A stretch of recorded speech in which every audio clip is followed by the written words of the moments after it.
예, 우리 같이 인사 나누겠습니다. 일주일 동안 평안하셨습니까? 은혜 받고 돌아갑시다. 예, 이 시간에는 요한복음 15장 1절부터 8절 말씀까지 읽었습니다. 은혜 받을 말씀의 제목은 포도나무와 가지의 비유입니다. 포도나무와 가지의 비유.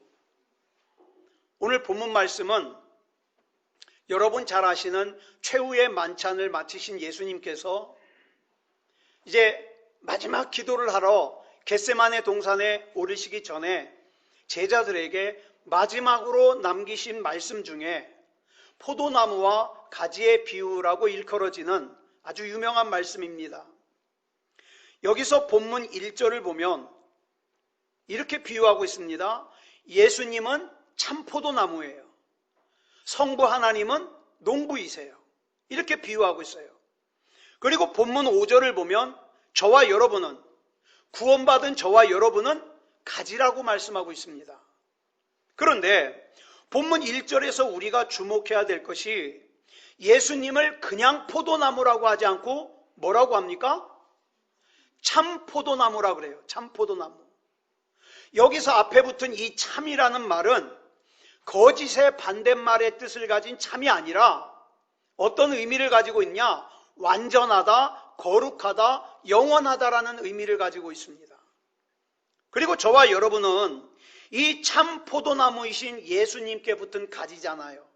그러니까 참 포도나무에 붙은 가지니까 우리는 무슨 가지예요? 무슨 가지예요? 참가지죠. 참가지가 되는 거예요. 그런데 여러분, 내가 나를 잘 아는데 나라는 존재는 이 참가지로서의 자격이 있어요, 없어요? 여러분은 어떤지 모르겠는데 저는 없어요. 다시 말해서 저라는 사람은 참 포도나무에 전혀 어울리지 않는 가지예요. 그런데 어느 날 농부이신 하나님께서 참 포도나무이신 예수님께 보잘것없는 가지인 저를 접붙여 주셨어요. 그래서 어렵지도 않아요. 예수님을 내 구주로 영접하기만 하면 내가 참가지가 되는 거예요. 그런데 이렇게 하나님의 자녀가 된 저와 여러분의 사명이 본문 5절에 나오는데 뭐라고 나오냐? 주님이 내 안에, 내가 주님 안에 거하면 열매를 많이 맺는 삶을 살아야 된대요. 이게 사명이래요. 그런데 이렇게 참 포도나무이신 예수님께 접붙임 받기 이전에 우리의 모습을 에베소서 2장 3절에 설명하고 있습니다. 뭐라고 설명하고 있는가? 우리 같이 보겠습니다. 시작. 전에는 우리도 다 그 가운데서 우리 육체의 욕심을 따라 지내며 육체와 마음에 원하는 것을 하여 다른 이들과 같이 본질상 진노의 자녀이었더니 아멘. 저와 여러분이 예전에는 본질상 진노의 자녀였어요. 그래서 100% 지옥에 가야만 하는 존재였습니다. 그런데 어느 날 본질상 진노의 자녀였던 우리가 참 포도나무이신 예수님께 접붙임을 받아서 참가지가 되어서 참 포도나무이신 예수님으로부터 영원한 생명을 공급받고 또 거룩함을 공급받는 존재가 된 거예요. 여러분, 저와 여러분이 본질상 진노의 자녀였을 때는 어땠습니까? 사망에 속해 있었어요. 마귀에게 속해 있었어요. 그런데 그런 우리가 하나님이 믿어지고 천국이 믿어지고 하나님의 나라를 유업으로 받게 된 거예요. 저와 여러분이 젊을 때는, 건강할 때는 이게 얼마나 소중한지 모르죠. 그런데 이제 저희 부모님들을 보니까 제가 그게 깊이 느껴져요. 참 하나님 말씀 잘 전해야 되겠다는 게 느껴져요. 이제는 더 이상 이 세상에서 소망을 둘 것이 없고 이제 하나님 나라로 가셔야 될 시간이 점점 가까워 오는 거예요. 뭐가 소중할까요? 참 포도나무이신 예수님으로부터 공급받는 영원한 생명과 거룩함이 소중하죠. 여러분, 식물 중에 마약의 재료로 쓰이는 양귀비라는 식물이 있습니다. 우리가 흔히 아편이라고 부르는 거죠. 우리나라에서는 법으로 이거 금하고 있습니다. 그런데 기록을 보니까 약이 귀했던 옛날에는 이 아편이요 구급약으로 쓰임 받았어요. 근데 이 아편이라는 게 한의사들이 그럽니다. 이 아편이라는 게 중독성만 없으면 약재 중에 최고 좋은 약재래요. 굉장히 좋은 약재래요. 그런데 중독되니까 그래서 못 쓰는 거예요. 그런데 여러분, 이 아편을 갖다가 포도나무에다가 접붙이잖아요. 그럼 중독성이 사라진대요. 아주 좋은 약재가 된답니다. 그런데 신기한 게 이 아편을 갖다가 포도나무 외에 포도나무와 비슷하게 생긴 머루나무나 다래나무 같은 나무에다가 접붙이잖아요. 중독성이 안 사라진대요. 오직 포도나무에다 접붙여야만 중독성이 살아난다는 거예요.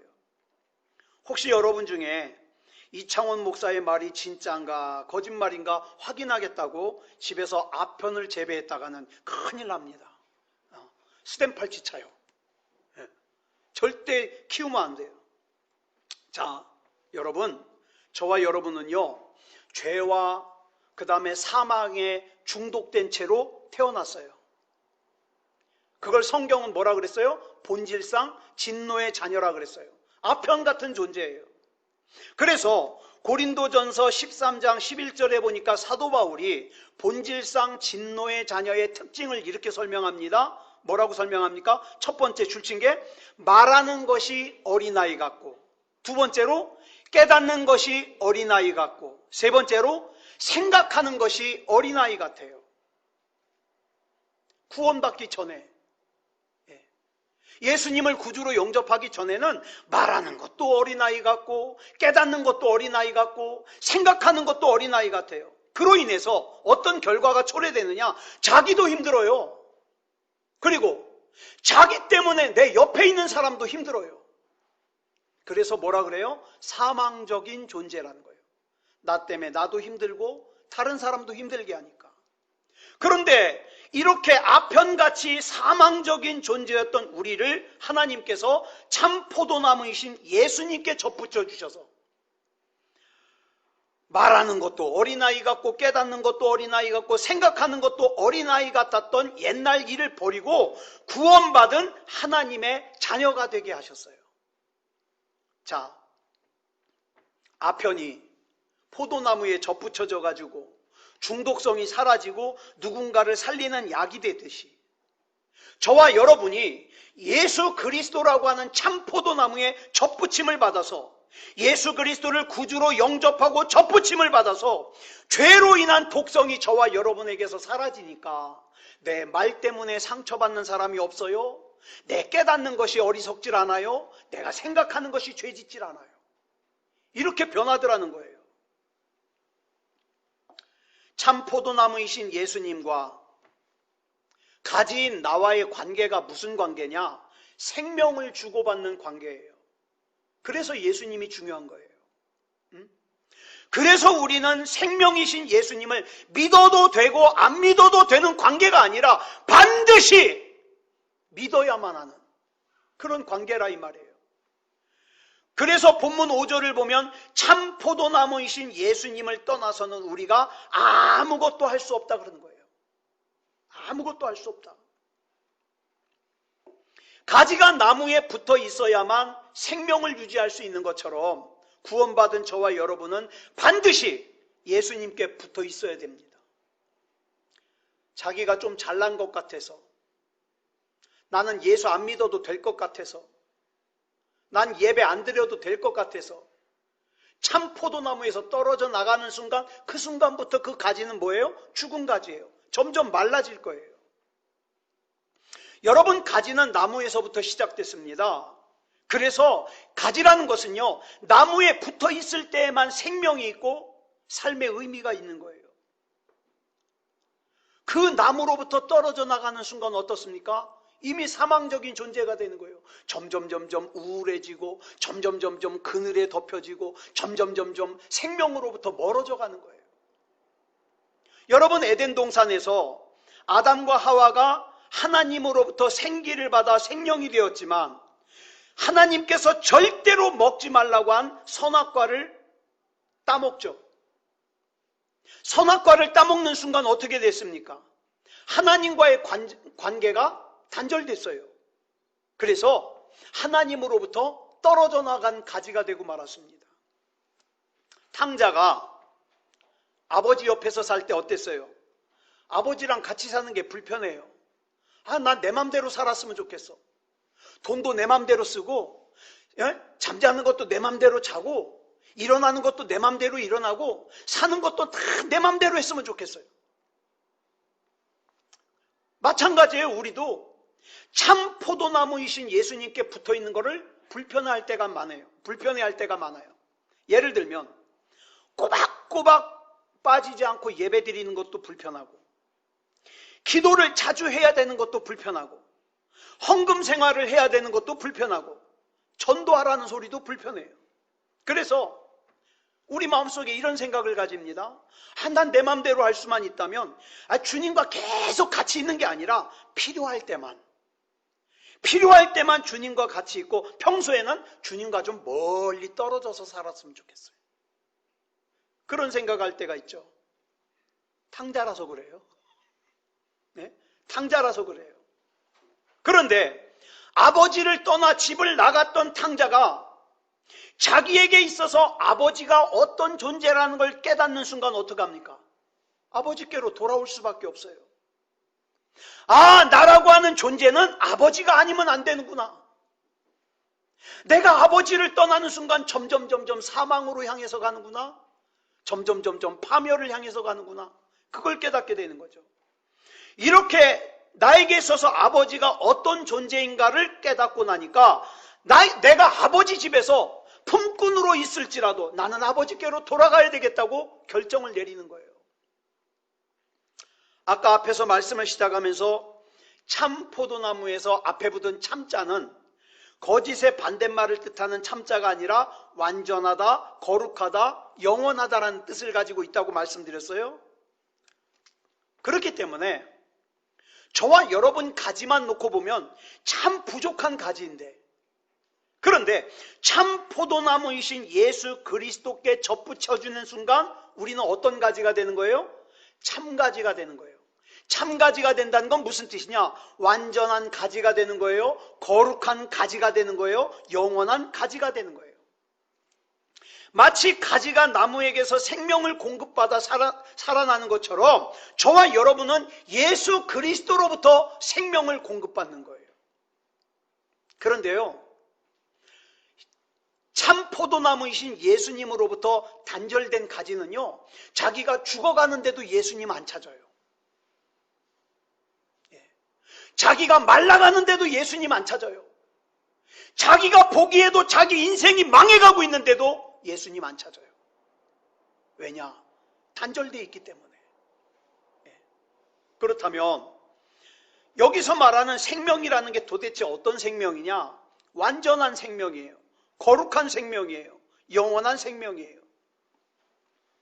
가지가 나무에서 떨어지면 죽은 가지가 돼서 버려지는 것처럼 주님과 우리와의 관계도 본문 6절에 보니까 이렇게 설명하고 있어요. 시작. 사람이 내 안에 거하지 아니하면 가지처럼 밖에 버려져 마르나니 사람들이 그것을 모아다가 불에 던져 사르느니라.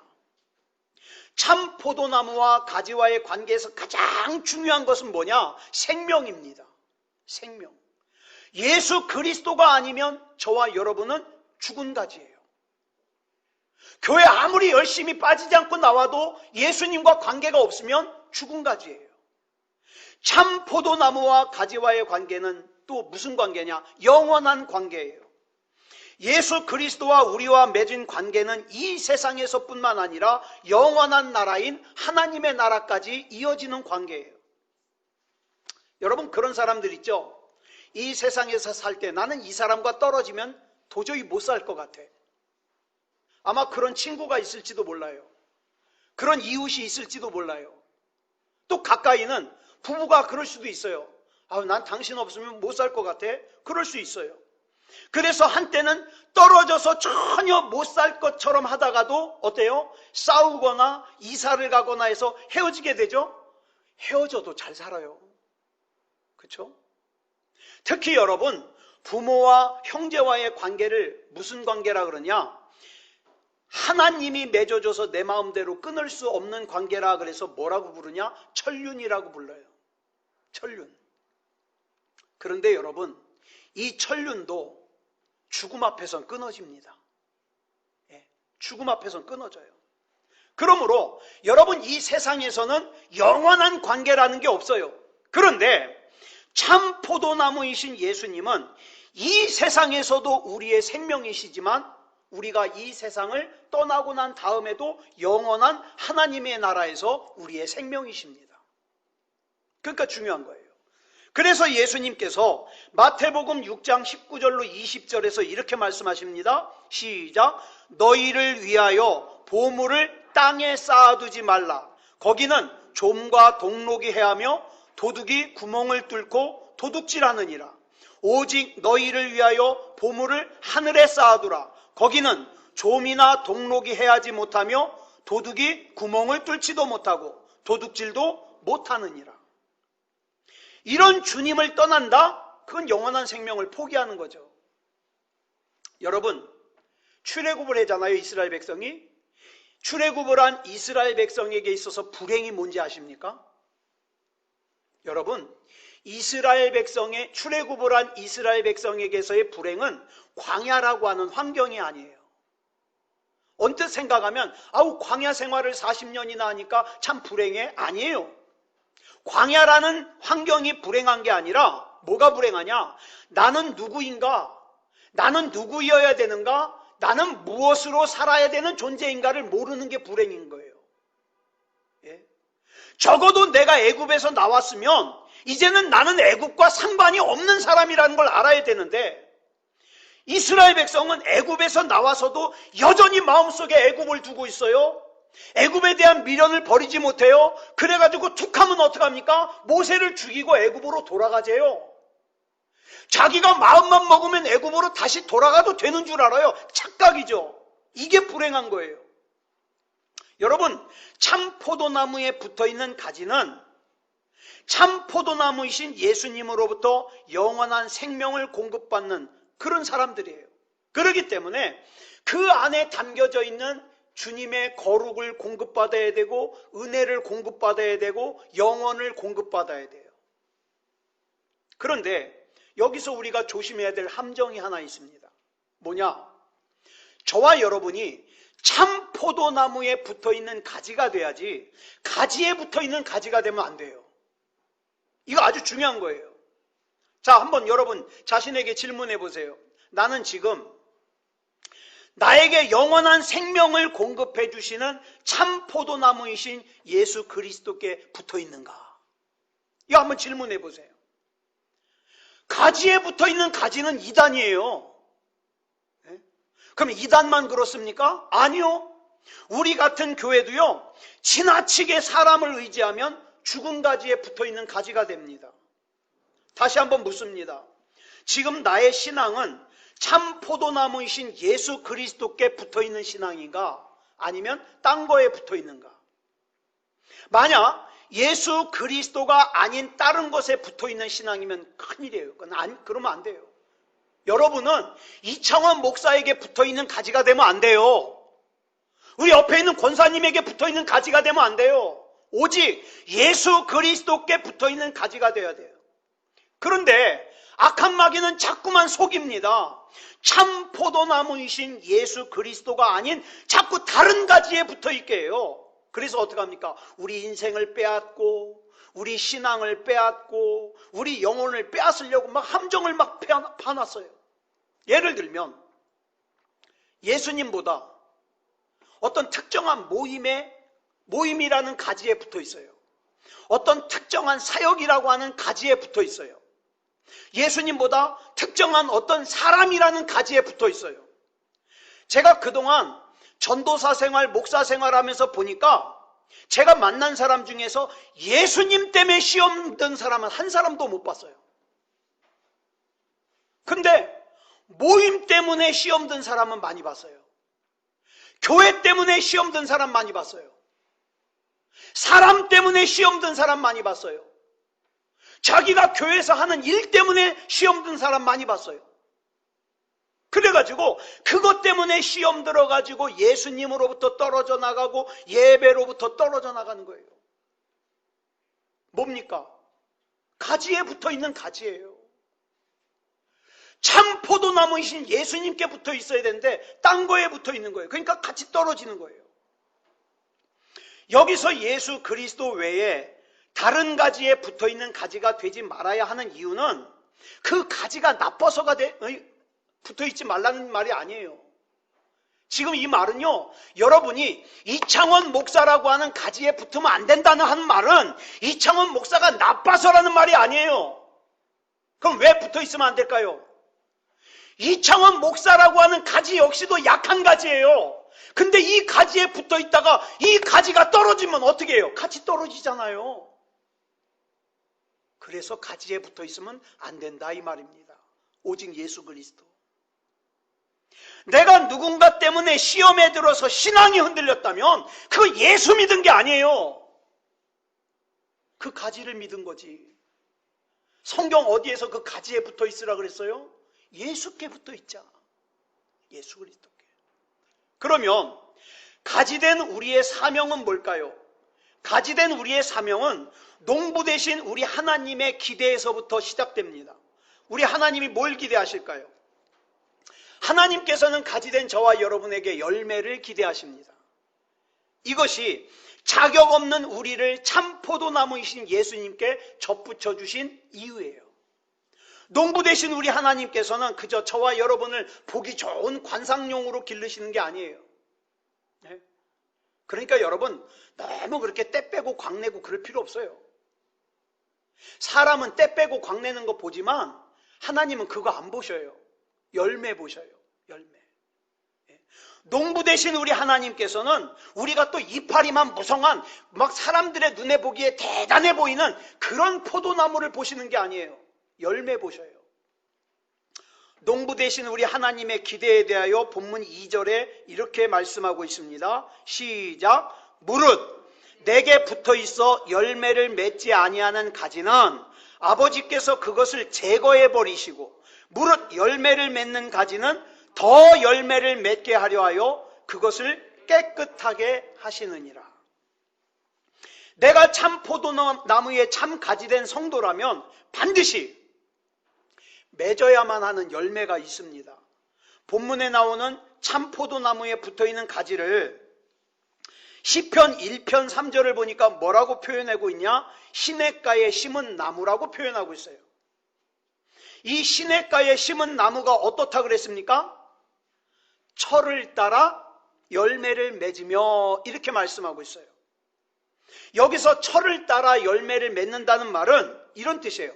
봄은 봄대로 열매를 맺고 여름엔 여름대로 열매를 맺고 가을에는 가을대로 열매를 맺고 겨울은 겨울대로 열매를 맺는다는 뜻이에요. 나는 봄에만 열매 맺을 거야. 난 여름에만 열매 맺을 거야. 아니요. 철 따라 열매를 맺어야 돼요. 그게 참 가지인 저와 여러분의 사명입니다. 그러니까 참 포도나무이신 예수 그리스도께 접붙여진 가지는 그 인생의 봄에도 열매를 맺어요. 여름에도 열매를 맺어요. 가을에도 열매를 맺어요. 겨울에도 열매를 맺어요. 요셉은 11년 동안 애굽에서 종살이를 하고 2년 동안 억울한 강간미수범이라는 누명을 쓰고 감옥살이를 한 가운데서도 성경을 보니까 형통의 열매를 맺었다 그래요. 그런데 농부 되시는 하나님을 실망시킨 이스라엘에 대하여 예레미야 2장 21절에 이렇게 말씀하고 있어요. 시작. 내가 너를 순전한 참 종자 곧 귀한 포도나무로 심었거늘 내게 대하여 이방 포도나무의 악한 가지가 되면 어찌 됨이냐. 내가 너에게 좋은 계획을 가지고 좋은 기대를 했는데 넌 어찌하여 이방처럼 우상 섬기는 죄악이 가득한 열매를 맺었냐 이 말이에요. 어찌하여 죄악이 가득한 세상 사람들이 좋아하는 것 똑같이 좋아하고 어찌하여 죄악이 가득한 세상 사람들이 삶을 사는 목적과 똑같은 목적을 가지고 사느냐 이 말이에요. 또한 이사야 5장 1절로 2절을 보면 이렇게 말씀하고 있습니다. 시작. 나는 내가 사랑하는 자를 위하여 노래하되 내가 사랑하는 자의 포도원을 노래하리라. 내가 사랑하는 자에게 포도원이 있으며 심히 기름진 사내로다. 땅을 파서 돌을 제하고 극상품 포도나무를 심었도다. 그 중에 망대를 세웠고 또 그 안에 술틀을 팠도다. 좋은 포도 맺기를 바랐더니 들포도를 맺었도다. 그러면 하나님께서는 왜 그 많은 나무들 가운데 유독 포도나무로 예를 드셨을까요? 포도나무의 특징이요, 열매가 아니면 아무짝에 쓸모가 없어요. 포도나무가 그래요. 뭐 넝쿨 짓잖아요, 넝쿨. 그래도 다른 나무들은 열매가 없으면 그거 잘라가지고 장작이라도 쓰고, 그 다음에 막대기라도 만들고, 심지어 아무리 안 되면 젓가락이라도 만들어서 쓸 수 있는데, 이 포도나무는요 그걸 못 만들어요. 왜? 꾸불텅꾸불텅 하거든. 그러니까 이 포도나무는 열매를 못 맺으면 뭐 할 수밖에 없어요? 그냥 불에 태워서 없앨 수밖에 없는 거예요. 그래서 에스겔서 15장 1절로 4절을 보면 하나님께서 이스라엘 백성을 향하여, 더 나아가서 저와 여러분을 향하여 이렇게 말씀하십니다. 시작. 여호와의 말씀이 내게 임하여 이르시되 인자야, 포도나무가 모든 나무보다 나은 것이 무엇이랴? 숲속의 여러 나무 가운데 있는 그 포도나무 가지가 나은 것이 무엇이랴? 그 나무를 가지고 무엇을 제조할 수 있겠느냐? 그것으로 무슨 그릇을 걸 못을 만들 수 있겠느냐? 불에 던질 땔감이 될 뿐이라. 그래서 포도나무인 저와 여러분은요, 열매를 맺는 것이 중요합니다.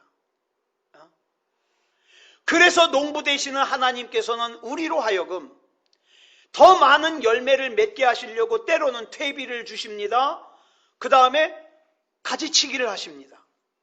우리는 그래요. 어느 날 갑자기 하나님께서 퇴비, 그 냄새나는 오물덩어리를 갖다가 덮어 씌우네. 부끄럽고 창피해가지고. 또 어떤 날은요, 가지치기라는 거예요. 막 내 가지를 잘라내는 거예요. 도대체 우리 농부 되시는 하나님께서 미치셨나? 왜 예수 안 믿는 사람들은 저렇게 편하게 잘 사는데 예수 잘 믿는 나는 이렇게 힘들게 해? 왜 오물덩어리 퇴비를 갖다가 뒤집어 써야 돼? 왜 가지가 잘라져 나가야 돼? 하나님께서 왜 그러시는지를 몰라요. 그런데 여러분, 나는 모르지만 농부 되시는 하나님께서는 이미 그 다음의 계획을 세워놓고 계십니다. 여러분, 욥기를 보면 어느 날 욥이 자기의 전 재산을 잃어버려요. 자기 10명의 자녀가 하루아침에 한 곳에서 다 죽어버려요. 자기 아내가 저주하고 집을 나가버렸어요. 이런 시련을 당했어요. 다윗은요, 그 나라의 왕인 사울 왕이요 10년 넘도록 쫓아다녀요, 죽이려고.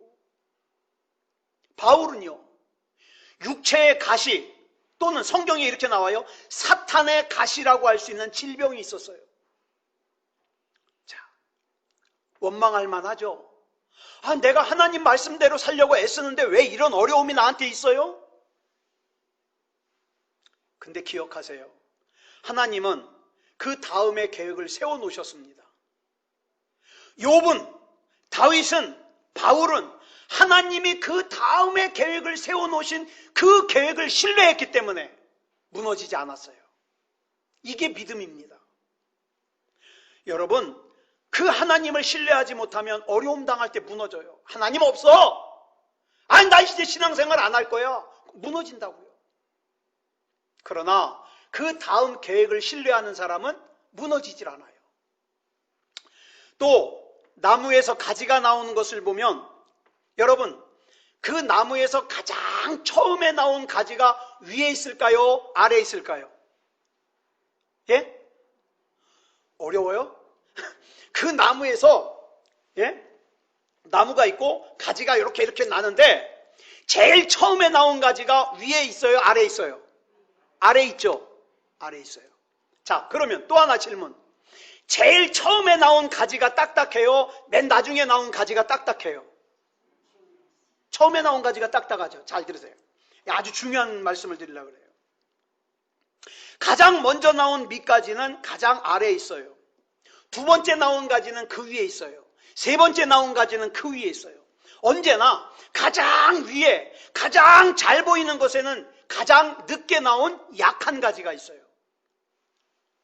이게 연약한 나무가 튼튼한 나무가 되어가는 원리입니다.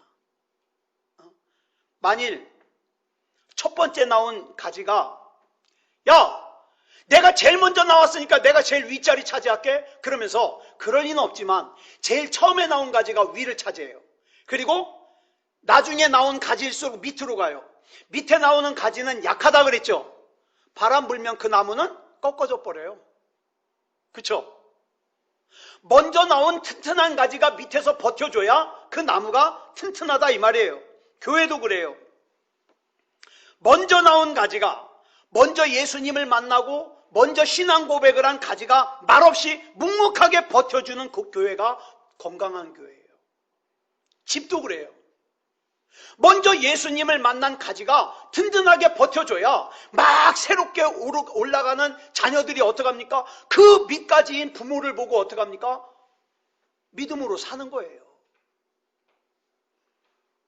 여러분, 그런데 여기 중요한 문제가 있어요. 사람들이 꽃 구경을 가가지고 가지를, 밑에 있는 가지를 쓰다듬으면서 야, 너 가지 참 예쁘다 그런 사람 봤어요? 없어요. 뭘 쓰다듬어요? 제일 최근에 나온 가지를 보면서 아유 부드럽다, 또는 제일 마지막에 나온 꽃송이 보면서 아 이쁘다 그래요. 그러면 제일 처음에 나온 가지가 아이 기분 나빠, 아이 자존심 상해, 나 안 해, 그 떨어져 나가면 안 되죠. 그 밑에 있던 가지들은 이런 찬송을 합니다. 이름 없이 빛도 없이 감사하며 섬기리라. 이름 없이 빛도 없이 감사하며 섬기리라. 그러면서 자기 자리 지키는 거예요. 사랑하는 여러분, 우리 새소망교회가 왜 존재할 수 있습니까? 처음에 나온 밑가지들이 든든하게 지켜주니까. 막 새로 나와가지고 흔들리고 시험 드는 사람들 기도해주고 전화해주고 보듬어주고 그러니까 지탱이 되는 거예요. 이런 밑가지가 있기 때문에 꽃도 필 수 있는 것이고 열매도 맺을 수 있는 거예요. 그러니까 서로가 밑가지가 되어주는 교회가 좋은 교회예요. 밑가지가 되어주는 가정이 행복한 가정이에요. 서로 자기가 위가 되겠다고, 서로 자기 챙겨달라고, 그러면 아주 골치 아픈 교회예요. 골치 아픈 가정이에요.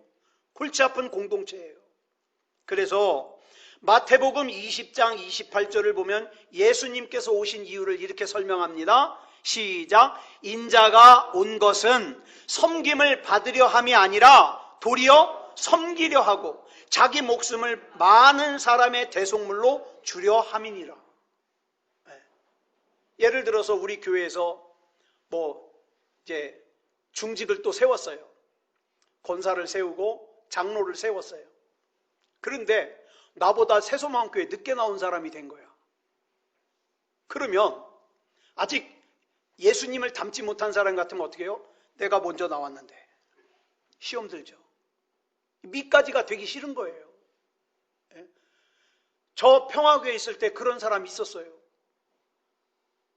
장로 임명을 하니까 자기가 먼저 나왔는데 안 시켰다고 교회를 나가가지고 이 동네에 있는 교회 다 돌아다녀요. 지구촌 교회 가서 몇 달, 어디 가서 몇 달 다 돌아다녀요. 여러분, 예수님께서 친히 밑가지가 되어주셨기 때문에 예수님을 구주로 영접하는 모든 사람들이 구원받을 수 있었어요. 그렇다면 가지된 우리는 어떻게 해야 농부 되시는 하나님의 기대를 만족시킬 수 있을까? 그 말씀의 결론이 오늘 본문 16절에 나와요. 시작. 너희가 나를 택한 것이 아니요 내가 너희를 택하여 세웠나니 이는 너희로 가서 열매를 맺게 하고 또 너희 열매가 항상 있게 하여 내 이름으로 아버지께 무엇을 구하든지 다 받게 하려 함이라. 참 포도나무이신 예수님께서 참 가지인 저와 여러분에게 이렇게 명령하셔요. 구해라, 찾아라, 두드려라, 부르짖어라. 그러면 우리는 뭐 어때요? 구하면 돼요, 찾으면 돼요, 두드리면 돼요, 부르짖으면 돼요. 그리고 저와 여러분에게 문제가 있을 때 예수 그리스도 이름으로 잘될지어다, 회복될지어다 명령하고 선포하면 돼요. 그 다음에 하는 건 누가 할 일이에요? 주님께서 하실 일이에요. 그대로 되니라. 그대로 되고 나면 하나님께서 보시기에 좋았더라. 그러면 하나님께서 영광 받으시고 우리는 승리하는 삶을 살면 돼요.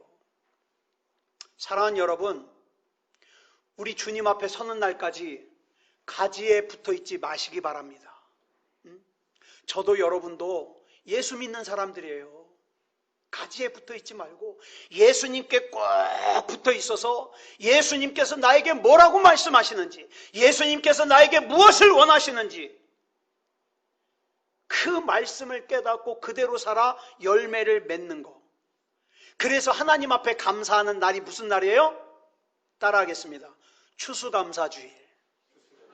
예, 추수감사주일입니다.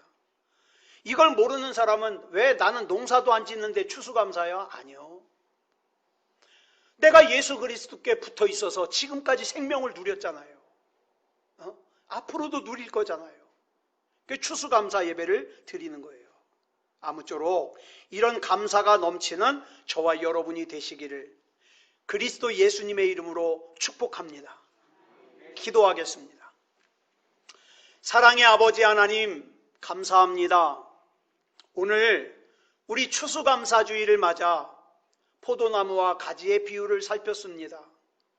주님, 나를 참 포도나무이신 예수님께 접붙여 주셔서 감사합니다.